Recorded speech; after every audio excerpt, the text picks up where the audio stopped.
पावसाळ्यात गरमागरम चहा सोबत अशी क्रिस्पी आणि कुरकुरीत कोबीची भजी एकदा तरी घरी बनलीच पाहिजे। ही भजी करताना आपण अजिबात सोड्याचा वापर केलेला नाही आणि इतकी टेस्टी, क्रिस्पी आणि कुरकुरीत होते ना, घरातल्या प्रत्येकालाच ही भजी नक्की आवडेल। व्हिडिओ शेवटपर्यंत जरूर बघा आणि सगळ्यात आधी आपल्या मील्स बाय सुकेशिनी या चॅनलला सबस्क्राईब करा। इथं मी अर्धा मीडियम साईजचा कोबी एकदम बारीक चिरून घेतलेला आहे आणि चिरल्यानंतर तो एकदा स्वच्छ धुवून त्यातलं पूर्ण पाणी काढून घेतलेलं आहे। कोबी एकदम ड्राय आहे। आता यामध्ये अर्धा असा बारीक आणि लांब लांब चिरलेला कांदा घालायचा आहे। कांदा हा ऑप्शनल आहे, स्किप केला तरीही चालेल, अर्धाच घातलाय मी। त्यानंतर भरपूर सारी बारीक चिरलेली कोथिंबीर आणि एकच मी हिरवी मिरची घेतलेली आहे। हिरवी मिरची पण एकदम बारीक चिरून घेतली बघा, एकदम बारीक चिरलेली आहे, ती यामध्ये घालायची। जर इतकी बारीक चिरायला जमत नसेल तर सरळ चेचून घेतली मिरची, तिचा ठेचा करून घेतला तरीही चालेल। यामध्ये घालूया चवीप्रमाणे मीठ आणि चवीप्रमाणे लाल तिखट घालायचं आहे। आपण यामध्ये हिरवी मिरची सुद्धा घातली आहे, त्यामुळे लाल तिखट जास्त घालत नाही मी, 1 ते 1.5 चमचाच घालते आहे।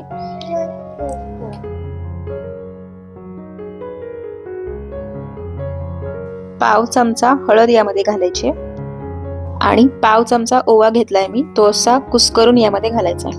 आता हे सगळं मिश्रण हाताने मिक्स करून घेऊयात आणि हे मिक्स करताना थोडासा कोबी हा कुस्करून घ्यायचा आहे, म्हणजे त्यातलं जे काही मॉइश्चर असेल ते बाहेर येईल, म्हणजे आपल्याला एक्स्ट्रा पाणी घालावं लागणार नाही। ही भजीचं पीठ आपण भिजवताना अजिबात पाण्याचा वापर करायचाच नाहीये। जे काही या कोबीला पाणी सुटेल ना, त्यातच आपण हे बेसन घालून पीठ भिजवणार आहोत।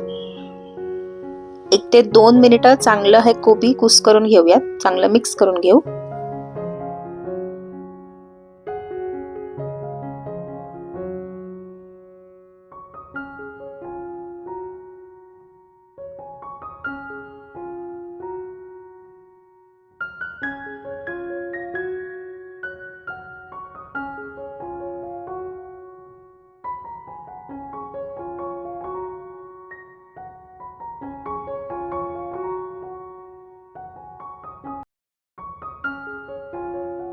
दोन मिनिटं आपण हा चांगलं मिक्स करून घेतलंय। आता हे झाकून ठेवायचंय, फक्त 5च मिनिटं हे सगळं झाकून ठेवायचंय, त्यापेक्षा जास्त ठेवू नका। 5 मिनिटानंतर बघा पाणी सुटलंय, जरासा कोबी हातात घेतल्यावर बघा सगळं पाणी हाताला लागतंय, भरपूर पाणी सुटलंय। तर यामध्ये घालूया तांदळाचं पीठ, यामुळे भज्या आपल्या एकदम कुरकुरीत होतील। 2 चमचे मी तांदळाचं पीठ घेतलंय, सगळं यामध्ये घालायचंय। कोबी आपण चांगला 2 मिनिटं सुरुवातीला कुस्करून घेतला होता, त्यामुळे एकदम मऊ पडलाय आणि त्यातलं पाणी सुद्धा सगळं बाहेर आलंय। बेसन मी अर्धा कप घेतलंय, सगळंच बेसन एकदम घालत नाहीये, थोडं थोडं घालून जितकं बसेल तितकं बेसन यामध्ये घालायचंय। थोडंसं बेसनचं पीठ घालायचंय आणि हे असं मिक्स करून घ्यायचंय। जितकं बसेल तितकं बेसन यामध्ये थोडं थोडं करून मी घालणार आहे।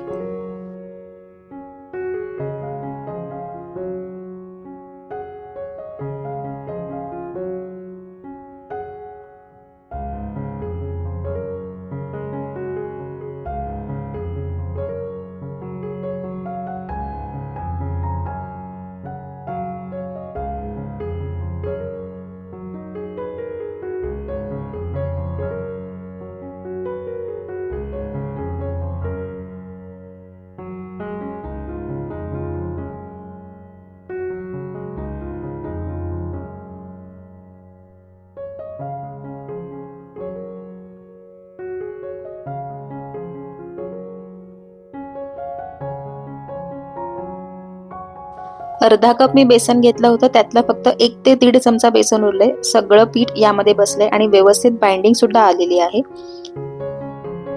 तेल गरम करायला ठेवलंय, भजी आता तळून घेऊयात।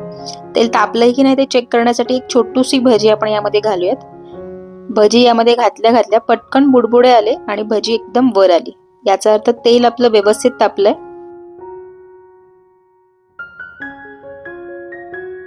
आता हलक्या हाताने पीठ उचलायचंय आणि ज्या शेपमध्ये असतील तशाच भज्या कढईमध्ये सोडायच्यात।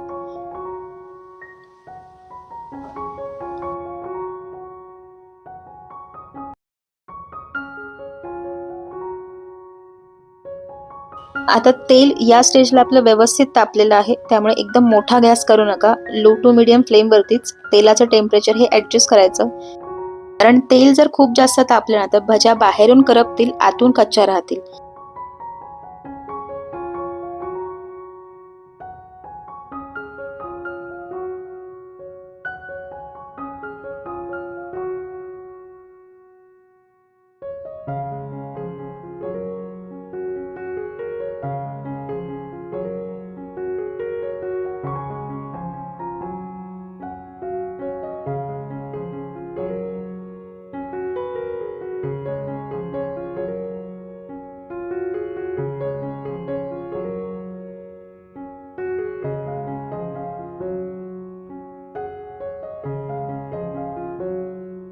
एका बाजूने भजी आपली चांगली तळली गेले, चांगली सेट झाले, तर असा छोटा चमचा घेऊन भज्या सगळ्या पलटी करून घ्यायच्या आणि अधेमध्ये लहान चमच्याने असं सगळं ढवळून घ्यायचं, म्हणजे सगळ्या बाजूनी भजी आपली व्यवस्थित तळली जाते आणि सगळ्या भजीला हा एकसारखा रंग येतो.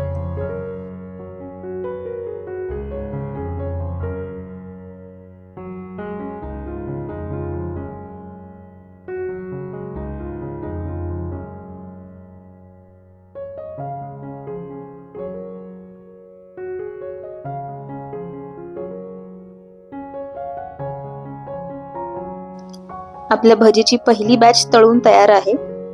तेल थोडंसं काढून घेऊ आणि बघू शकता याच रंगावरती सगळ्या भाज्या तळून घ्यायच्यात. यापेक्षा जास्त करू नका, नाही तर त्या करपतील.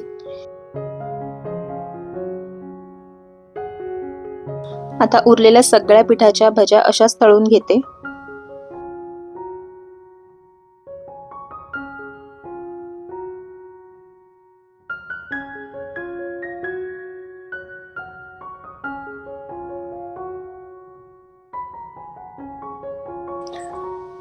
अशा प्रकारे कुरकुरीत आणि एकदम चविष्ट सोड्याचा वापर न करता कोबीच्या भज्या तयार आहेत. ही रेसिपी तुम्ही नक्की करून बघा. चहा सोबत काहीतरी गरमागरम आणि कुरकुरीत खायची जेव्हा इच्छा होईल ना, तेव्हा ही कोबीची भजी करून बघा.